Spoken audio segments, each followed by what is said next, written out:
Welcome back. Up until now, we've talked about Sublime Text and Visual Studio Code. Code editors that we had to install a bunch of plugins and extensions in order to customize it to what we want. And they work really well with a ton of different programming languages.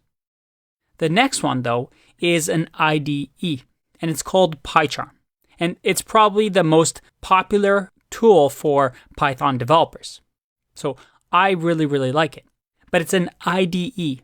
That is, unlike a code editor, it already comes pre-built with a lot of things. This company, JetBrains, makes it, and they focus purely on Python developers. So that is, if you're a Python developer, they really focus and make sure that all the tools you need to succeed are in here. Now, when you click on Download Now, you have two versions.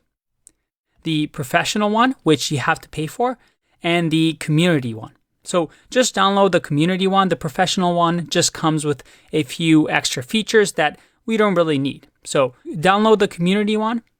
Just a heads up, it's a lot bigger. It's 315 megabytes. So again, it comes with a lot more tools for us to use. So it is a little bit heavier than Visual Studio Code or Sublime Text.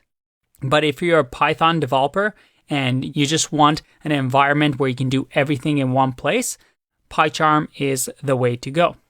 Now let's fast forward through this so that we're not waiting around for the download. Phew. All right. That was a long pause for me, but for you, with some editing, this should have been quick. All right. If I open this up now, again, if you're on Windows or if you're on Mac, installation process will be different. In our case, because we are on a Mac, I just drag this to application. With Windows, you'll probably go through an installer. All right, it's all installed. Now, if I double click, PyCharm is going to open up for me. And we'll just make sure we allow it. Now, in my case, I had already a previous version of PyCharm that I've been using. And you might want to import your previous setting. But in our case, we've never used PyCharm before. And also, most likely you want a fresh install. So even if you get this type of pop-up, you can just click on Do Not Import Settings so you get a fresh slate. We're going to click OK. And there we have it. And right away, you can see that, well, it gives us a lot of options. Let's just say I've never used PyCharm before. And next, we get to choose our UI. Do we want Dracula, which is dark, or do we want light? Let's go with dark for now. So I'm going to skip the remaining and set defaults. So in PyCharm now, we can create a new project. Now in here, it asks us where we want to create our project. In my case, we can just leave it over here. We'll call it my project. And before we click create, make sure that you click on this project interpreter and double check that our base interpreter is using Python 3. Remember, if you're on a Mac or Linux, you might have Python 2 already installed. In our case, we installed our Python version 3.7 right here. So we make sure that this latest version of Python is what's being used as the interpreter. Now we can just click create, and our project is going to start for us. We can close these tips. Every once in a while you get tip of the day. Because this is an IDE, you get a lot of features that you can read about online. So it might take you a while to get used to PyCharm, but it is a very powerful tool. Let's make this a little bit bigger. Now, with my project here, I can right-click, say New, and then select File. Our file, we'll just call it hi.py. Click OK. And there we go. We have our first file opened up, and we can just, once again, say print. Now, this is definitely way too small, so I'm going to go to PyCharm, Preferences, and here it gives you a ton of options to customize PyCharm to your liking. In my case, I want to make sure that I use, let's say, a custom font, but definitely increase the size to, let's go with 18. How's that? Let's apply. That's better. You know what? I want it even bigger. Let's do 20. I'm going to hit OK. All right, this side is now bigger. That's great. We can see it, but this is still tiny. I want this a little bit bigger, so let's fix that as well.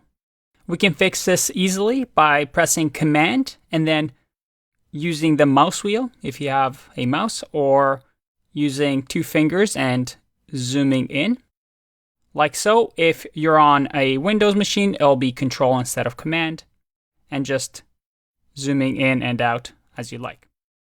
Now, the interesting thing here with PyCharm, I know we have a ton of things that we might not be familiar with right now, but the key thing is that Python 3.7 is running our project.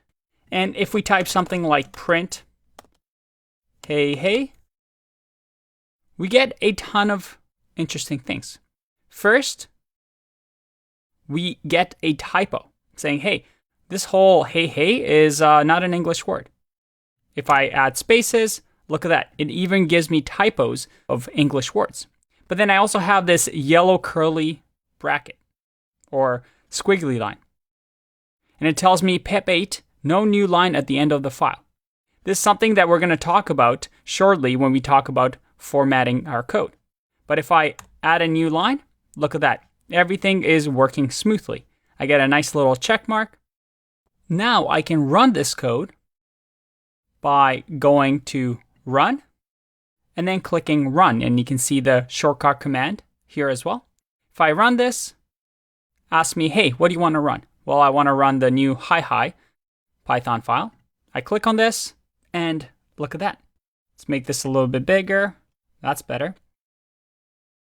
We see that our file is being run. The process finished with exit code 0. 0 is a good sign. It means there were no errors and everything is great. Now, if we make an error here, and let's say I miss my brackets and I hit run, or I can just click on run here. Look at that. It gives me an error saying, hey, syntax error. Unexpected EOF while parsing, and tells you something went wrong. So once again, I can fix it, run my code, and everything is good. There are a lot of features here that you can explore on your own, get comfortable with it.